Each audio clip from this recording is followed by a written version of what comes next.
La proporción de las cargas cinéticas individuales para los quarks con respecto a la carga cinética global del protón viene definida por el flujo magnético externo que atraviesa las órbitas de sus tres quarks, y cuya relación entre ambas clases es de 2/3 a 1/3 a favor del quark up. Sin embargo, para el cálculo de dichas cargas en principio no necesitamos de la tal proporción, que queda nos implícita. 4/6 carga de protón y neutrón, suma de las cargas cinéticas de sus quarks. 4/7 velocidades angulares. Parámetros que se especificarán más adelante. El resultado de carga del protón no podría ser otro, pues la sumatoria de las tres cargas componentes habría de dar un cuanto. La carga está cuantizada según la del electrón, E, por comodidad y debido a sus dimensiones ideales. En su orden, el de los quarks, y, al menos en lo macro, la materia se rige por su cuantía como unidad básica.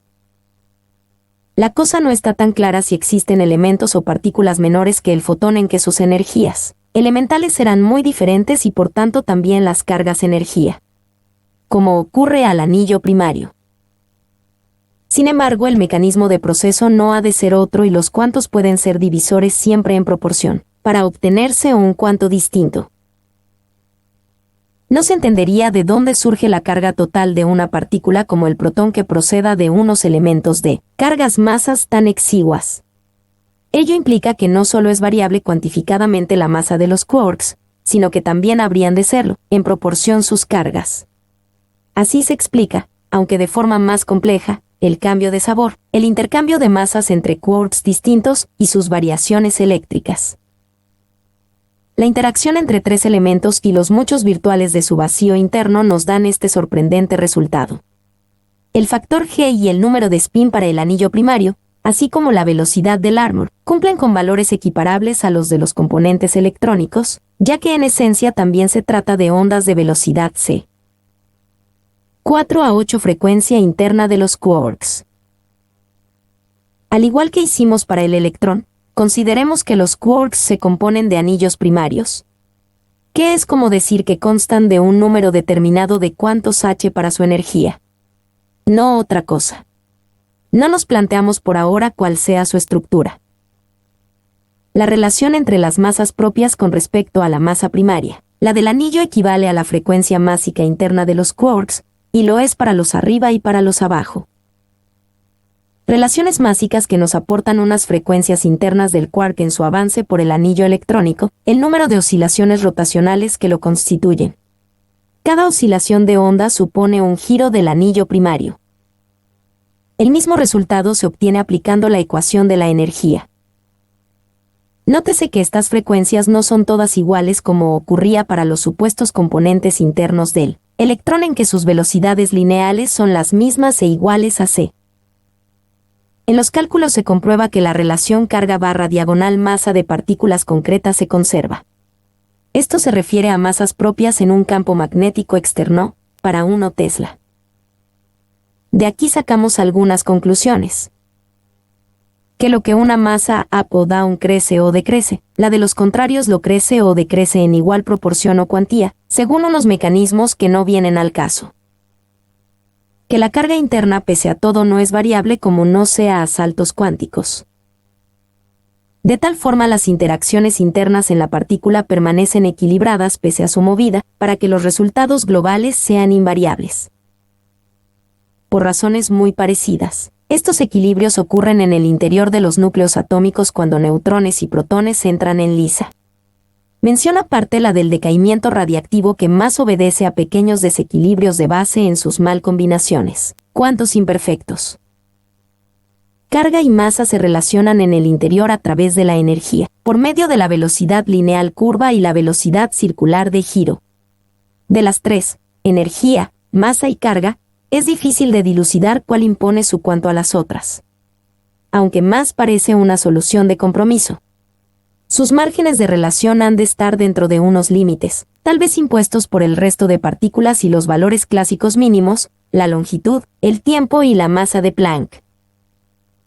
Si el quark puede concebirse como una especie de electrón, de valores propios y con sus propiedades consecuentes, no habrá inconveniente en suponer su estructura como formada por un elemento único repetitivo, la onda partícula, anillo primordial, a efectos prácticos.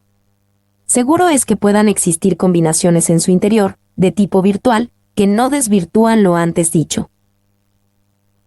La consideración teórica de que los quarks puedan componerse de anillos fotón como sus elementos mínimos, de forma parecida al electrón, les permitiría como para la emisión-recepción de fotones, algunos en dirección a los compañeros, originando un doble puente, dos ondas en sentido contrario, emitida y absorbida, que en conjunción se atraen fuertemente debido a sus campos magnéticos internos muy cercanos y superpuestos, y en oposición, originando la fuerza fuerte, y también las atracciones eléctricas alternantes en conjunción elástica. Los gluons se comportarían como dos ondas alargadera, para cada quark, prolongación de sus propios elementos, ancladas a ellos en orbitaciones comunes y de su misma naturaleza, ondas en permanente interacción y con cierta elasticidad según la distancia posible entre las tres subpartículas. En realidad, quarks y gluons constituirían un todo encadenado. Como tales, los gluons vendrían a ser como larguísimas orbitaciones entre cada dos quarks. Así se explicaría que los quarks no puedan existir independientes. La sopa de quarks-gluons, ya en forma gaseosa o líquida, se circunscribiría al espacio ocupado por los tales componentes, y según la separación entre los quarks no saldría del supuesto recinto, interaccionando de manera más o menos estrecha. Es de suponer, según sugerimos antes, que la cromodinámica sea el resultado de unos llamados colores, conjunción de unas frecuencias de las dobles ondas gluons, que los definan. Según las masas de los quarks, las velocidades en sus órbitas serán distintas, en eso consistiría la interacción, la cromodinámica que procuraría la tensión justa de la no expansión ni reducción para el equilibrio en la largura de los gluons. El caso de los gluons es algo diferente a lo que a veces se publica. La onda electromagnética efectivamente no presenta un campo magnético cara al exterior, pues éste se va reciclando mutuamente con el campo eléctrico. Tampoco presenta campo eléctrico hacia afuera. Pero ambos campos existen aunque en el ámbito externo no se manifiesten o apenas si lo hagan. Si las dos ondas se acercan y barra diagonal o se entreveran lo bastante, Bose-Einstein, se afectarán mutuamente de sus respectivas electromagnéticas. En el caso de la onda partícula polarizada circular, el campo magnético interno ha de ser semejante al producido por un solenoide, solo que dicho campo acompaña a la onda sin poder rebasarla ni salir de ella. Solo una pequeña parte rodea y retorna al fotón. Serían esos los campos magnéticos y eléctricos de los dos componentes gluon, que, de sentido opuesto, se atraerán fuertemente, cuando las ondas con origen en los quarks circulen paralelas entre sí, muy cerca o entreveradas, y en sentido contrario. Encontrar la frecuencia de la onda conformante del quark, o equivalente única como más simple, y por tanto su energía interna y su masa, significa partir de la ecuación para una onda simple y terminar en la de onda partícula, por hacer esa distinción. 4 a 9 Estructura del protón. 4 a 10 Introducción al spin. Calculamos el ángulo de spin medio como de 54,7 o mediante la consideración de órbitas circulares estacionarias para los quarks. El valor de este ángulo se conserva aún con la cinemática orbital e interacciones internas para un campo magnético exterior fijo. Como sabemos, la velocidad angular de las órbitas estacionarias según spin es 2 veces la del protón. Ello se debe a la inclinación de spin, que origina que la proyección sobre el eje z del momento angular sea de medio. Aunque se refiera a la consideración teórica de órbitas estacionarias, protón en reposo, el efecto spin siempre está presente y en condiciones normales sus valores no varían. En la figura las órbitas se ven elípticas pero son circulares. Para las órbitas dinámicas, con movimiento de onda a su vez, como si fueran partículas, el ángulo debido a una elongación consecuente supone un factor a la hora de calcular las velocidades angulares, lo que se cuantifica en relación a la velocidad angular del protón en su conjunto. Para ello ha de tenerse en cuenta que el giro ondular spin es 2 veces el del protón, al tiempo que son necesarias las 2 vueltas para que el quark vuelva a su posición de partida. La inclinación extra de la onda quark respecto a la de la órbita estática es de trigésimo, la mitad de sexagésimo, una mitad para la parte positiva y otra para la negativa, pues la inclinación es simétrica al plano ecuatorial. del protón y respecto al centro común de giro, y son 3 veces las que la órbita de elongación negativa ecuatorial atraviesa el ecuador. 3x60 o igual a centésimo octogésimo, la longitud de onda interna, en grados, del protón. Ambos ángulos, el de inclinación debida al spin y el de onda, no se afectan entre sí pues ocurren en distinto plano. Ya se observa que las ondas quarks en sus órbitas aparecen enrocadas sobre sí mismas de forma que giran en torno al centro común, que es el del protón. Por si no fuera bastante, van describiendo una circunvalación sesgada según la inclinación de spin. El resultado es el de unas ondas sui generis de apariencia distinta a las ondas convencionales.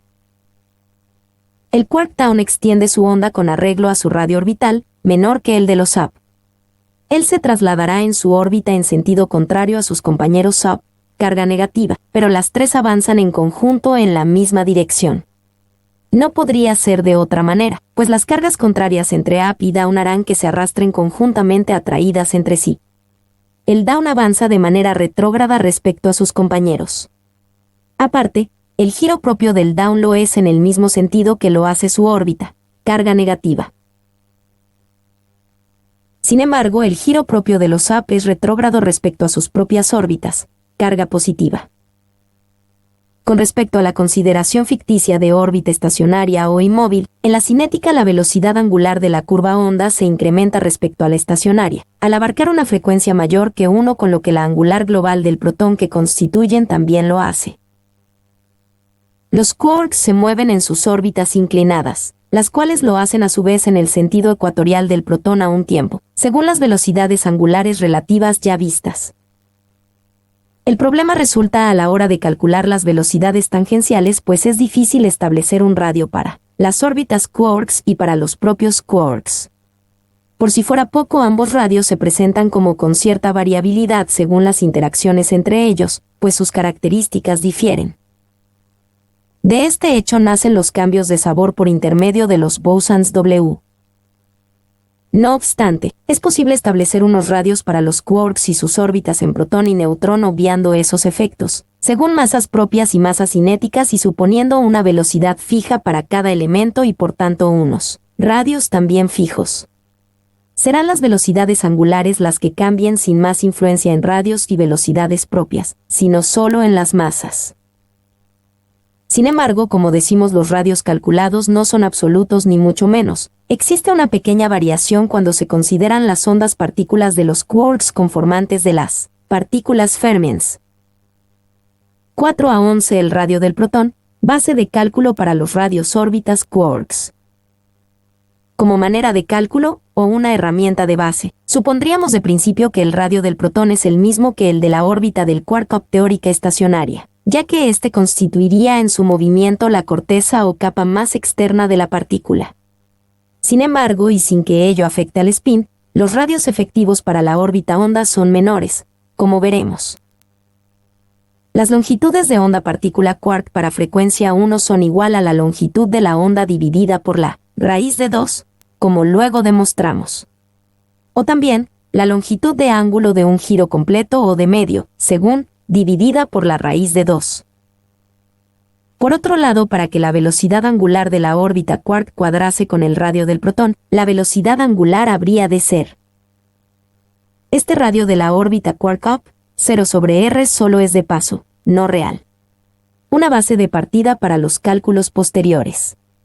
En él solo se han tenido en cuenta el factor 2 para transformación de la velocidad angular por la inclinación de las órbitas y el ángulo de la órbita onda, no otra cosa. Pero como se verá, según nuestra teoría dicho radio queda reducido por el efecto de compresión del giro de compresión spin. Ley de Biot-Savart aplicada a una partícula, comparación con el efecto depresivo sobre las aspas de una batidora al girar en un líquido.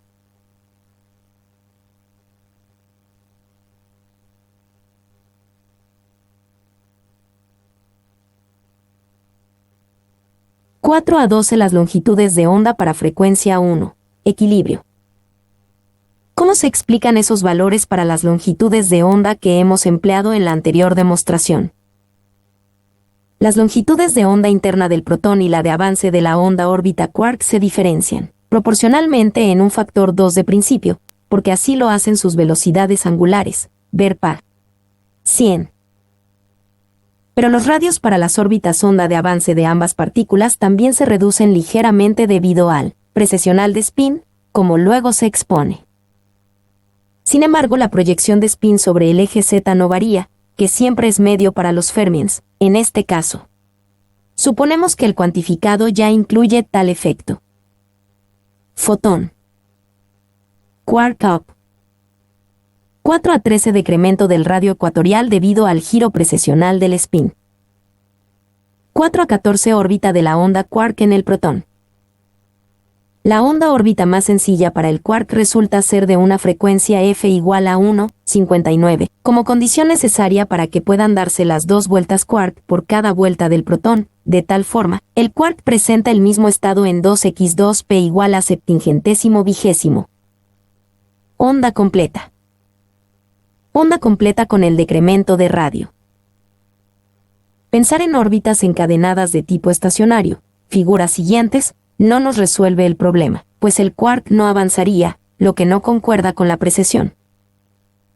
Con las órbitas anteriores la onda avanza a pasos de una longitud de onda, a considerar. El efecto estacionario puede romperse con la mínima variación de frecuencia. 4 a 15 representación gráfica de la onda protón libre. En dicha onda se representan las componentes de los dos quarks up y del quark down en su avance común, la del down, en rojo y más pequeña. Muy difíciles son de inferir según una gráfica frontal las ondas internas del protón con su geometría en volumen y los ángulos que separan entre sí los tres quarks. Una aproximación. No ocurre así con la onda partícula, cuya frontalidad permite una visión más realista. 4 a 16 velocidades angulares. Como ya vimos cuando las cargas de protón y neutrón. Este decremento del radio onda es conforme con la longitud de onda del quark, que aquí repetimos de nuevo. 4 a 17 momento angular cinético en la órbita onda quark. Por lo común, el momento angular total de una partícula es igual a su momento angular orbital más su momento angular de spin. J igual a L más S. Para el quark up, responsable último del campo magnético del protón y para un campo magnético exterior fuerte, los ángulos de spin, el propio o intrínseco de la partícula y el momento orbital poseen aproximadamente el mismo ángulo respecto al campo exterior. El paralelismo de ambos espines se dará o no según sean las interacciones entre los campos magnéticos sobre la partícula. Los dos espines no tienen por qué estar alineados exactamente. 4 a 19 radio de la órbita onda del quark up. La onda de la órbita dinámica, quark up, varía respecto a la supuesta de radio protón con arreglo a la frecuencia interna o estado excitado, y al decremento de radio debido a la precesión de spin, encogimiento de las órbitas. Para la órbita del quark up podemos calcularlo a partir del radio del protón, que teóricamente le hubiera correspondido, aplicándole tal reducción o encogimiento. Un radio verosímil para el quark up. El radio del protón, o de otra partícula, se considera como equivalente al de una esfera de carga igual a la de la partícula. Podría suponerse que la órbita cinética del quark up diese lugar a la superficie esférica exterior del protón. Un radio menor que el del protón. Para calcular el radio de la órbita onda del quark down, hemos de tener en cuenta que la superficie descrita correspondiente a la onda quark up y la del quark down están en proporción a sus cargas cinéticas. La proporción de área supone la proporción de flujos y de cargas efectivas, por tanto. Esta proporción ya viene implícita en la carga correspondiente a ambos quarks. 4 a 20 radio de la onda órbita del quark down.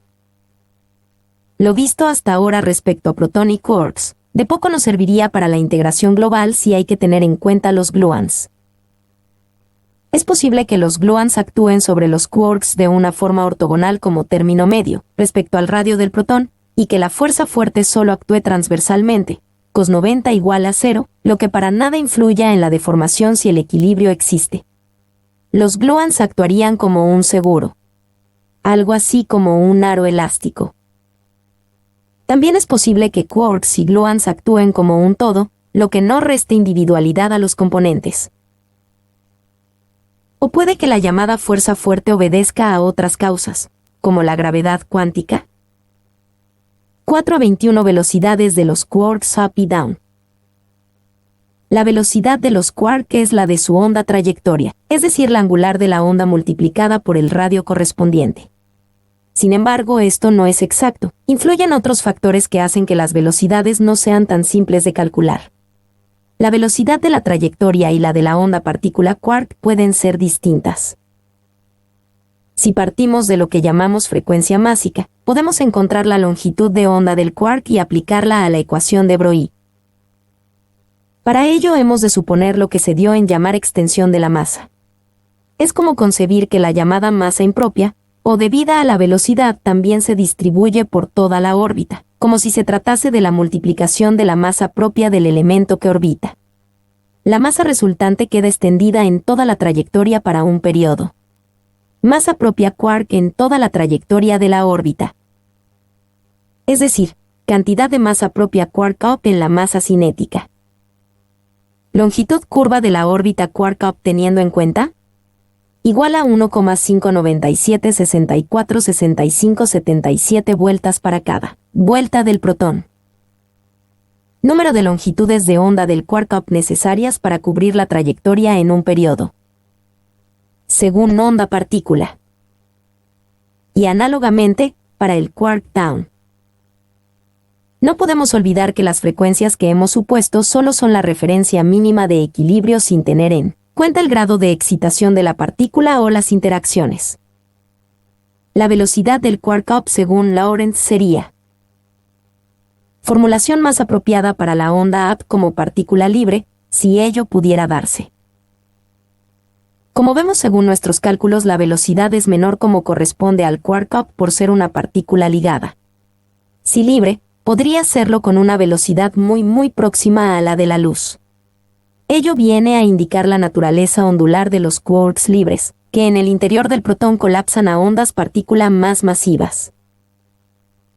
Pese a las apariencias, las velocidades angulares suelen ser más útiles. Como se ha visto con las figuras para las ondas órbitas, cada paso del quark sobre el ecuador del protón supone un decremento de sexagésimo en su ángulo longitud de onda estática circular. La frecuencia interna es de F igual a 1,5976465, 77 para órbita quark, por lo que la longitud curva de la onda se incrementa, y por tanto pasar a una velocidad angular, respecto a un círculo de F igual a 1 significa obtener los resultados ya vistos. La órbita se comprime en su recorrido, que es más larga que para un ciclo abarcando centésimo octogésimo del protón en cada vuelta. Su trayectoria, por tanto, no es la de una onda circular simple, F igual a 1, sino de frecuencia distinta de 1. 4 a 22 La inducción. El campo eléctrico en 3 dimensiones daría lugar a una especie de condensado Bose-Einstein originador del campo magnético, siendo este como su eclosión vertical. El doble giro, el propio de los quarks y el de su traslación por la órbita, puede originar dos efectos: el de abombamiento para salida hacia afuera del campo magnético debido a la presión relativa del condensado, o el de depresión, según el signo. El spin como tal es un concepto, una dirección. El giro que lo define viene dado por las magnitudes que lo sustentan, asimilables a ondas, que es lo que son. Es por eso que ha de tratarse de un movimiento roto, traslacional en precesión tan pequeño como se quiera, un diferencial matemático. No es realmente el spin el que está en lisa, sino los momentos angular y magnético que son su razón de ser. El movimiento rototraslacional, ondas, ejercería una presión hacia el eje centro si la carga es negativa o una depresión en caso contrario. Ambos dan lugar a un campo magnético. Es por ello que campos magnéticos opuestos se anulan. En este punto, sería bueno comentar el porqué de la llamada regla del tornillo o del sacacorchos.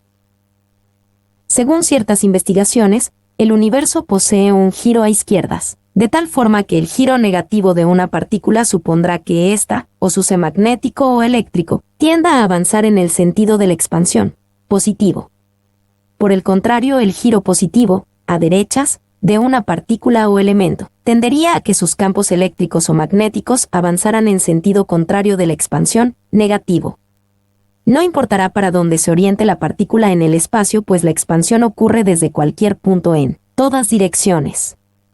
Axon, com, ar/not/183/C 183.10.08 HTM. Ambas combinaciones de giro-traslación darían lugar a campos magnéticos y eléctricos interrelacionados según lo que se entiende con el concepto de inducción. Según la distribución magnética, normal o de campana, el momento magnético de spin y el dipolar, para el electrón, magnetón de Bohr, son de igual cuantía. La precesión provoca que la distribución magnética debida al spin y por tanto el momento correspondiente sea el de Bohr, como puede observarse según la superposición en el sentido del eje Z. Se considera la distribución en el tiempo debida al giro precesional. Los mesones. Hacemos mención ahora de los elementos mesones, aquellos que constan de un quarks y un antiquarks. Se trata de bosons que también interaccionan con la fuerza fuerte.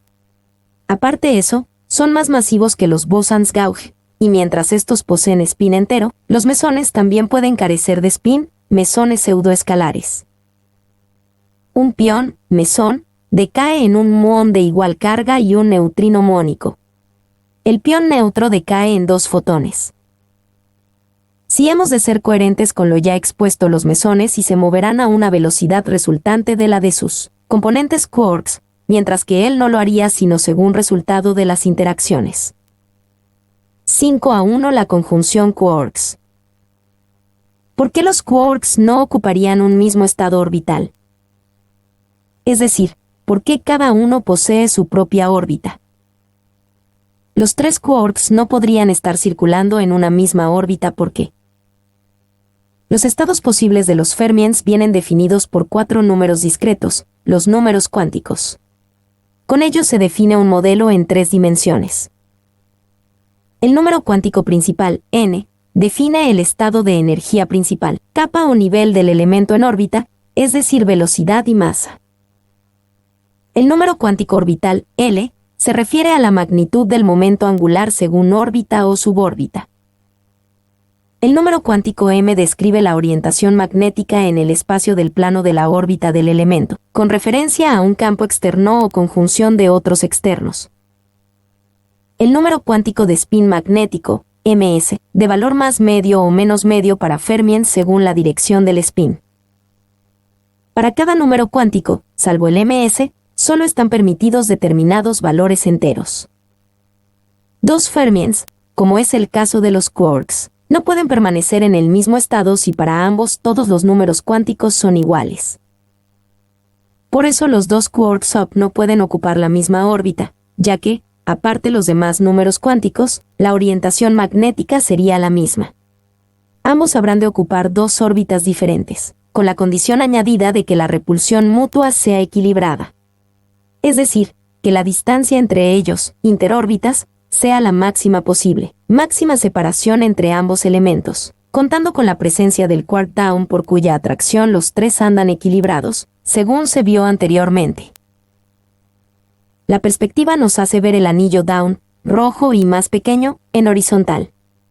Realmente se inclina según spin como los otros. Para encontrar la frecuencia interna o número de repetición de anillos elementos, phi, del protón, y que para el electrón llamamos phi, habríamos de seguir un método similar al que seguimos para este. Suponer la partícula como compuesta de gamas no quiere decir que en su interior no aparezcan combinaciones fotónicas de rango distinto, más virtuales que otra cosa. A efectos globales el resultado es el mismo. Indagar qué ocurre en el interior de los protones y sus quarks es peliagudo, por cuanto aún no se ha podido acceder a ellos, ni menos aún demostrar la estructura de los segundos. Ocurre que los quarks, como fermions que son, también presentan individualmente una precesión del Larmor propia. La cosa se complica. El momento magnético de spin quark viene dado por fórmula que nos dice que el momento magnético, Q, es el producto de 2, la proyección de spin, por la relación carga-masa. El spin nos indica la reducción del área de flujo magnético exterior a la mitad. La relación carga-masa significa una intensidad eléctrica en un periodo. El momento magnético del protón es Existe una dependencia entre momento quark y momento protón a través de un momento comodín, el magnetón nuclear, con el que se relacionan y que en la estimación de medidas surge casi de forma obligada. El neutrón es un barión componente del núcleo atómico.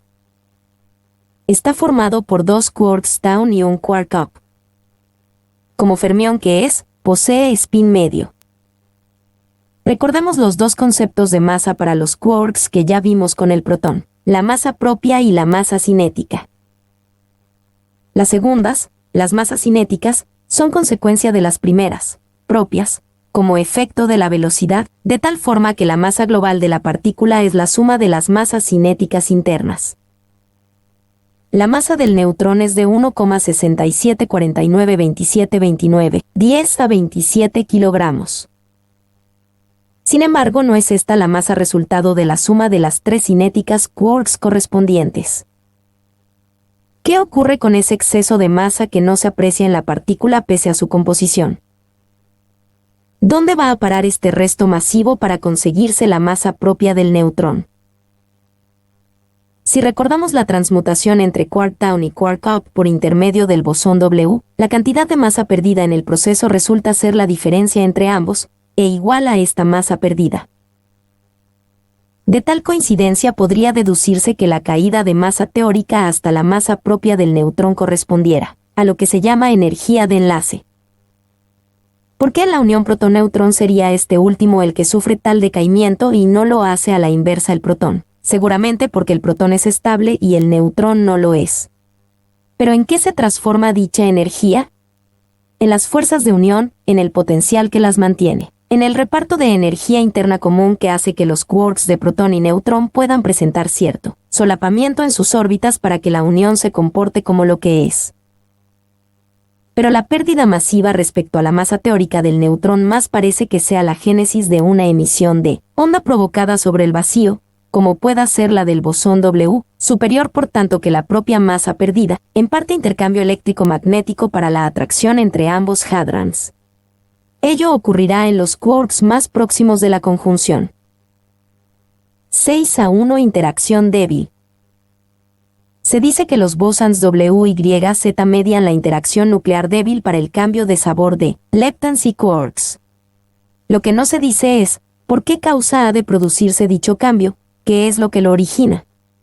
Los cambios de masa, velocidad y demás variables propias ocurren de una manera espontánea porque así es el juego de la materia, cuando los cuantos no son redondos. La forma de expresión en el progreso expansivo.